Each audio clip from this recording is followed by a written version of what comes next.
রামনারায়ণ রাম। আমি সর্বপ্রথম ঠাকুর শ্রী শ্রী বালব্রহ্মচারী মহারাজের চরণে জানাই শতকোটি প্রণাম এবং আপনাদের সকলকে জানাই বৈদিক অভিনন্দন। রামনারায়ণ রাম। এই বলে আমি আজকের তত্ত্ব আলোচনা শুরু করছি। আমি আজকে পার্ট 2 আলোচনা করব। এভাবে সৃষ্টি তত্ত্ব সম্বন্ধে তিনি ঠাকুরের সঙ্গে অনেক আলাপ করলেন। তিনি ঠাকুরকে বললেন যে বাস্তব দক্ষতার দিক দিয়ে এগিয়ে যাওয়ার জন্য অনেক অভিজ্ঞতা তিনি অর্জন করেছেন।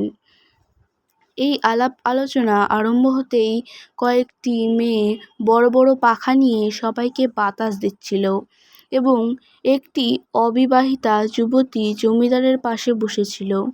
এসব ব্যবস্থা দেখে ঠাকুর একটু হেসে বললেন, সাপের হাঁচি বেঁধে চিনে। তখন জমিদার জিজ্ঞেস করল, এ কথা বললেন কেন? ঠাকুর বললেন, বলা হলো আপনি খুব ইন্টেলিজেন্ট, খুব বাজানেওয়ালা, কিন্তু আপনি যে আবার বেঁচে যাচ্ছেন তা তো আবার আপনার খেয়ালের দিকে গুলিয়ে যাচ্ছে। তখন জমিদার বলছেন, কেন এ কথা বলছেন কেন? ঠাকুর বললেন, বললাম আপনি যে আমায় আটকাবার জন্য ফাঁদ পেতেছেন সে ফাঁদে আমি পড়ি কিনা, তার উপর আবার এক্স-রে যন্ত্র লাগিয়েছেন কিছু উঠে কিনা, কিন্তু এদিকে যে আপনি উঠে যাচ্ছেন, এখন আপনাকেই যে ব্যান্ডেজ করা দরকার হয়ে পড়েছে। প্লাস্টার এখন আপনার ওপর প্রয়োগ হবার উপক্রম হয়েছে। ঠাকুরের কথা শুনে জমিদার একটু অপ্রস্তুত হয়ে গেলেন। তাকে দেখে মনে হলো তিনি যেন বেশ একটু চিন্তিত হয়ে পড়েছেন। ঠাকুরের প্রত্যেকটি কথাতেই যেন আশ্চর্য হচ্ছেন। ঠাকুর তখন পরিষ্কারভাবে বললেন, এই সমস্ত মেয়ে ইত্যাদি এখানে রেখে আপনি দেখতে চাইছেন কাঁটা কোন দিকে নড়ে? এদিকে যে আপনার কাঁটা বন্ধ হয়ে যাচ্ছে সেদিকে খেয়াল করছেন কি? সুতরাং এ সমস্ত খামখেয়ালি বাদ দিয়ে, ছেলেমি বাদ দিয়ে এগিয়ে চলুন। তখন জমিদার বললেন, হ্যাঁ, আমি ভেতরে ভেতরে এরকম একটা ভাব পোষণ করেছি। ঠাকুর আবার বলতে লাগলেন, আপনার সমস্ত সৃষ্টিতত্ত্ব হিসাবে এই মিউজিয়াম বলুন, উদ্ভিদতত্ত্ব বলুন, এই যে এদের নিয়ে যে মাতোয়ারা হয়ে আছেন তার ভেতর দিয়েও একটা জিনিসের তৃপ্তিকে মিটিয়ে নিচ্ছেন, সেটা হচ্ছে কাম। এবং কামটাকে মেইন সেন্টার করে আপনি সমস্ত কিছু অ্যাক্টিভিটিস করছেন। তবে কাম হচ্ছে ইচ্ছা শক্তি। সেই ইচ্ছা শক্তির প্রয়োগ সর্ব অবস্থায় সবার ভেতর দিয়ে চলছে। সে হলো এক জাতীয় কাম।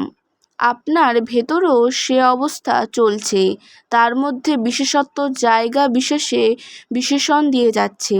তাই এই পূজারীর পূজা, আনুষঙ্গিক অনুষ্ঠান সবই রয়েছে। প্রাণ প্রতিষ্ঠার সময় শূন্যে গিয়ে দাঁড়াচ্ছে। সেজন্যই আপনাকে শূন্যের ওপর মনকে প্রতিষ্ঠা করার জন্য বলা হচ্ছে। শূন্যই হবে ধ্যান, শূন্যই হবে জ্ঞান। শূন্যের ওপর মনোনিবেশ করলে সমস্ত ইন্দ্রিয়, বুদ্ধি, বিচার, জ্ঞান, সমস্ত সেল, সমস্ত সূক্ষ্ম সূক্ষ্ম যে সেলগুলো রয়েছে, অণুগুলো রয়েছে, সব কিছু শূন্যের দিকে এগিয়ে যেতে থাকবে। তখন তারা মুক্ত অবস্থা পেয়ে মনের গতিতে, আর মনের গতি তো জানেই সেকেন্ডে ইউনিভার্সে ঘুরছে মনে হয়, সেই মনের গতির সাথে সাথে সমস্ত বৃত্তি, অণু ইত্যাদি সমভাবে ওর সমতা রক্ষা করে এগিয়ে চলবে এই শূন্য মার্গের দিকেতে। তখন স্পিড ক্রমশই বাড়তে থাকবে।